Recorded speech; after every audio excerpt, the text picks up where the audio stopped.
अस्सलाम वालेकुम स्टूडेंट्स, मेरा नाम है वकार हसन और आज हम इस बात को डिस्कस करेंगे कि आप CSS और PMS के इम्तिहान में अपना एक्सप्रेशन कैसे अच्छा कर सकते हैं। सबसे पहले तो आप इस बात को जहन में रखें कि एक्सप्रेस करने की एबिलिटी आप जनरेट करते हैं हार्ड वर्क से, और ज़ाहिरी बात है लिखने की प्रैक्टिस करके, ग्रामर पे काम करके, वोकैबुलरी पे काम करके, और उसके साथ साथ रीडिंग बहुत इंपॉर्टेंट होती है इस चीज़ को बेहतर करने के लिए। अब ये सारी बातें मैंने बोली क्यों है, होता ये है कि जब आप यूनिवर्सिटी लेवल से आगे CSS की तरफ आप परवाज़ करने की कोशिश करते हैं तो आपकी तो ग्रामर मिस्टेक्स इतनी ज़्यादा होती हैं कि आप एक्सप्रेस करना कुछ चाहते हैं, कर कुछ बैठते हैं, फिर आपके स्ट्रक्चर्स और आपकी रीडिंग आपका साथ नहीं देती। आप सोच कुछ रहे होते हैं, पेपर के ऊपर आप कुछ और लिख रहे होते हैं, तो आपका एक्सप्रेशन जो है वो उस तरह से नहीं बन पाता जो आप बेसिकली आपके माइंड में एक आपका जनरेट करने की कोशिश कर रहे होते हैं ना, कि मैं ये पेपर में लिख के आऊँगा, वो बनता नहीं है। अब सबसे पहले तो आप ये चीज़ भी देखा करें कि आपने पिछले 2-3 सालों में किस हद तक रीडिंग की, किस हद तक आपने कोई ग्रामर के ऊपर काम किया, या वोकैबुलरी न्यूज़पेपर पढ़ने से ही बेहतर हो जाती है। बहुत सारे बच्चे जब CSS में आते हैं तो उनकी अखबार पढ़ने की हैबिट नहीं होती, और उसके अलावा वो बुक रीडिंग तो करते नहीं हैं, ग्रामर भी वीक होती है। तो जब वो इम्तिहान के अंदर आने की कोशिश करते हैं तो वहाँ पे उनको ये सबसे ज़्यादा फेस करना पड़ता है, एबिलिटी टू जनरेट, कोई आइडिया जनरेट करने की एबिलिटी उनके अंदर होती नहीं है।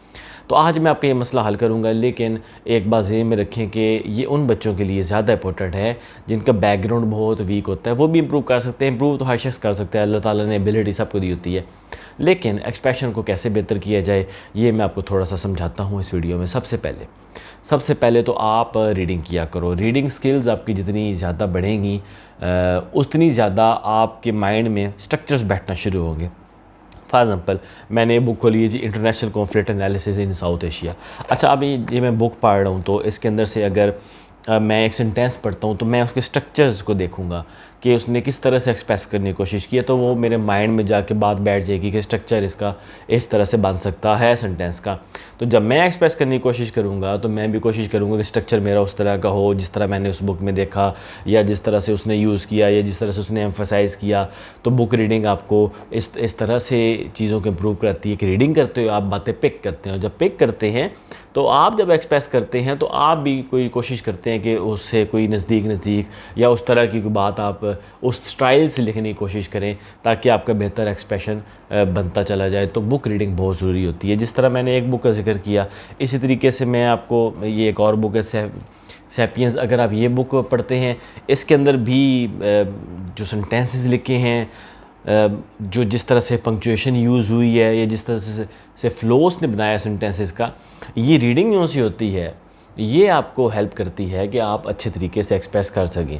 जिन बच्चों की रीडिंग ज़्यादा होती है उनके बहुत सारे उनको एडेड एडवांटेज मिल जाते हैं CSS में, क्योंकि बैकग्राउंड नॉलेज होना बहुत इंपॉर्टेंट है किसी भी आइडिया को एक्सप्रेस करने के लिए। एक्सप्रेशन जनरेट होता है आपकी रीडिंग से और आपकी वोकैबुलरी अच्छी होने से, प्लस ग्रामर उसके लिए तो सबसे मैंडेटरी है। तो ग्रामर अपनी इम्प्रूव करें, बुक रीडिंग आप किया करो। अब बुक रीडिंग बच्चे पूछते हैं कितनी बुक्स पढ़ लें। यार ये डिपेंड करता है कि आपके पास टाइम कितना है, आपके पास CSS में टाइम कितना है, आपके पास नॉर्मल लाइफ में टाइम कितना है। बुक्स तो जितनी पढ़ लो आपके लिए अच्छा है, उतना ज़बरदस्त तरीके से आप पिक करोगे चीज़ों को कि एक्सप्रेस किसी चीज़ को किस तरह करना है आपने, या किस तरीके से ऑथर्स एक्सप्रेस करते हैं आइडियाज़ को। लेकिन इसमें एक और हेल्प मैं आपको जो दे सकता हूँ वो ये है कि डिक्शनरी का इस्तेमाल भी इसमें है। बुक रीडिंग मैंने आपको बताई, जब आप बुक रीडिंग करें, जिस तरह ये 40 रूल्स ऑफ लव, इसको जब आप पढ़ोगे तो आपको कुछ ना कुछ आप पिक करोगे कि किस तरह से बात एक्सप्रेस की गई है। बड़ी ज़बरदस्त बुक है, आप इसको लाजमी पढ़ें। किस तरह से सेंटेंसेस को बनाया जाता है, फॉर्मेशन की जाती है, किस तरह से ऑथर्स जो से हैं वो चीज़ों को एक्सप्रेस करते हैं, किस तरह से एंगल चेंज करते हैं किसी बात का, किस तरह से चीज़ को वाइंड अप करते हैं। तो बुक रीडिंग इन चीज़ों के बारे में आपको बहुत कुछ सिखाती है। तो पहली चीज़ तो बुक रीडिंग आपकी नहीं होती, वो आप करेंगे तो आप एक्सप्रेस करने की एबिलिटी जनरेट करना शुरू कर देंगे। फिर वोकैबुलरी अब बहुत सारे बच्चे कंफ्यूज होते हैं, कोई GRE के लिस्ट तैयार कर रहा है तो पता नहीं कोई कुछ कर रहा है। सबसे जो ज़बरदस्त चीज़ है वोकैबुलरी के लिए और साथ सेंटेंस स्ट्रक्चर लर्न करने के लिए, वो तो आप ग्रामेटिकल लेक्चर्स को करेंगे सेंटेंस स्ट्रक्चर के लिए, ग्रामर को आप बेहतर करो। लेकिन वोकैब इंप्रूव करने का तरीका होता है आप न्यूज़पेपर पढ़ रहे हैं या आप ये बुक पढ़ रहे हैं। अच्छा, आप ये बुक पढ़ रहे हैं तो आपके सामने कोई लफ्ज़ आ गया मुश्किल, तो मैंने 2 डिक्शनरीज रखी हुई हैं। अच्छा, मैं एक डिक्शनरी खोलूँगा तो मैं इसमें देखूँगा इसका मतलब क्या है। जब मैं इसका मतलब ढूंढ रहा हूँगा तो मैं 2-3 लफ्ज़ मेरी नज़र से और गुजर जाएंगे, चलें वो भी ऐड हो जाएंगे मेरी वोकैबलरी में। प्लस मैं इसका मीनिंग देख रहा हूँ, तो मैं जब मीनिंग देख रहा हूँ तो मुझे इसका use as a noun, as a verb, as an adjective, सारा यूज़ पता चल जाएगा एक लफ्ज़ का। ना सिर्फ वोकैबलरी बढ़ेगी बल्कि जो सेंटेंसेस लिखे होते हैं डिक्शनरी में, डिक्शनरी के अंदर जो सेंटेंसेस लिखे होते हैं वो आपकी हेल्प करते हैं कि जब आप सेंटेंसेस बनाएं तो कम से कम आप इस स्ट्रक्चर को फॉलो करने की कोशिश करते हो जो डिक्शनरी में दिया होता है सेंटेंस मेकिंग का। अब डिक्शनरी के अंदर एक सेंटेंस या एक लफ्ज़ के 3-4 सेंटेंस बने होते हैं। बेहतर ये होता है, आजकल मोबाइल्स आ गए हैं तो आप मोबाइल्स के ऊपर चले गए हैं ज़्यादा। आप जब डिक्शनरी इस्तेमाल करते हैं तो जब आप वर्ड का मीनिंग निकालें तो उसके सेंटेंसेस पढ़ लें कि इसने किस तरह सेंटेंस बनाया हुआ है। अब इस सेंटेंस का स्ट्रक्चर भी ठीक होगा, इस सेंटेंस के अंदर वोकैबलरी का वर्ड्स भी उस तरह से इस्तेमाल होगा जो उसका असल मीनिंग रिफ्लेक्ट कर रहा है। और इस डिक्शनरी में आप 2-3 लफ्ज़ और भी देख लोगे उस लफ्ज़ को सर्च करते करते। तो ये तरीका होता है आपकी वोकैबलरी ज़बरदस्त बनाने का। और दूसरा, सिर्फ लफ्ज़ का मतलब आपको पता होना ये काफ़ी नहीं है, ये पता होना कि लफ्ज़ को यूज़ कहाँ पे करना है, किस कंटेक्स्ट में यूज़ होता है ये लफ्ज़, किस किस सेंटेंस में किस किस तरह से जोड़ सकते हैं आप इसको। ये अगली बात है जो इंपॉर्टेंट होती है और ये बहुत सारे बच्चे भूल जाते हैं क्योंकि आजकल शॉर्टकट्स आप लोग लेते हैं CSS के लिए।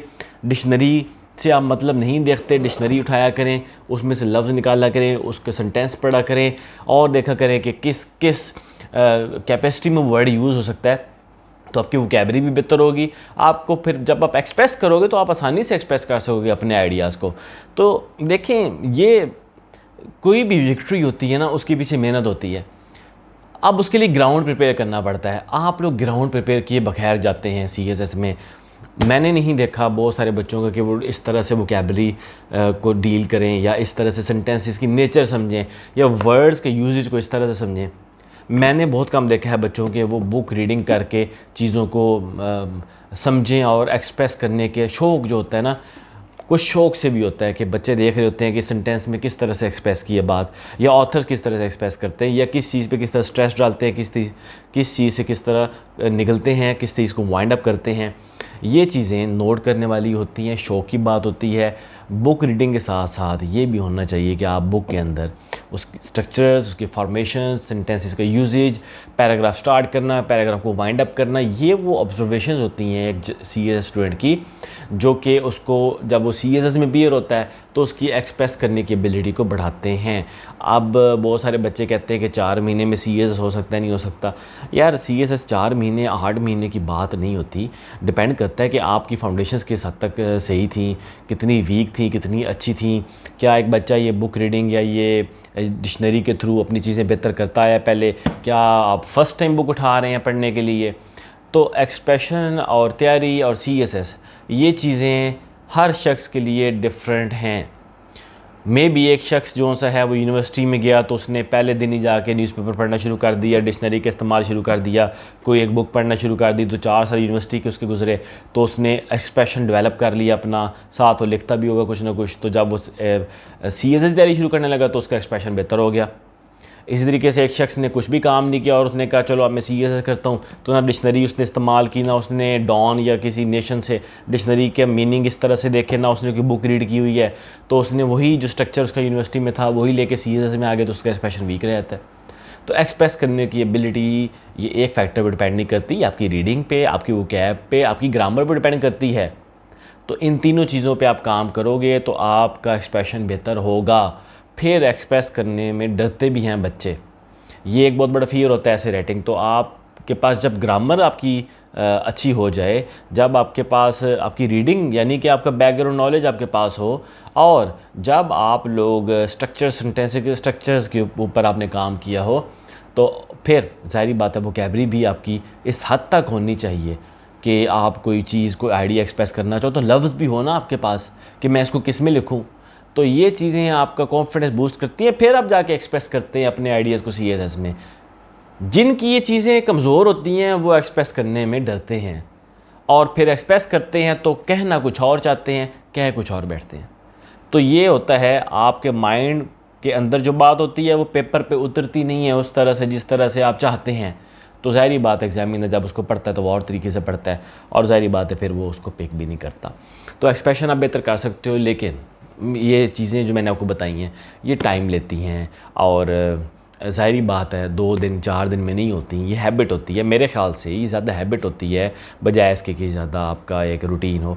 आप रूटीन में अपने ऑप्शनल तैयार करें, लेकिन ये शौक़ की बात होती है। आप ज़बरदस्ती जो बंदा इसको करना चाहे वो नहीं कर पाता। मेरे ख़्याल से जिनको शौक़ होता है, जिनको प्यार होता है लर्निंग से, जिनके अंदर एक जुनून होता है कि मैंने कुछ करना है, वो बुक रीड करते हैं तो मज़ा लेते हैं बुक रीडिंग का।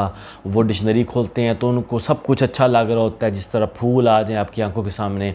ये मेरे ख़्याल से हर बंदे की एबिलिटी डिफ़र करती है। कुछ लोग बुक खोल के वो सोने लग जाते हैं कि यार नींद आ गई है, और कुछ लोग बुक खोल के उसको पढ़ी जाते हैं और उस पूरी बुक को ही पढ़ डालते हैं। तो ये डिपेंड करता है कि आपकी मोहब्बत कितनी है आपके अपने फ्यूचर से, आपको मोहब्बत कितनी है नॉलेज गेन करने से, आपको मोहब्बत कितनी है इन लफ्ज़ों से मोहब्बत करेंगे तो ये आपसे मोहब्बत करेंगे, तब जाके आपका एक्सप्रेशन अच्छा ज़बरदस्त हो जाएगा। तो मोहब्बत करना सीखें इन किताबों से, मोहब्बत करना सीखें इन लफ्ज़ों से, मोहब्बत करना सीखें इन आइडियाज़ से। तो आप ये लफ्ज़, ये किताबें और ये आइडियाज़ ये आपसे मोहब्बत करेंगे और आपका एक्सप्रेशन ज़बरदस्त हो जाएगा। लेकिन एक चीज़ ज़िंदगी में इंसान के लिए वही कुछ होता है जिसके लिए वो कोशिश करता है। ये बात भी याद रखा करें इससे पहले कि आप क्विट करें। Thank you so much.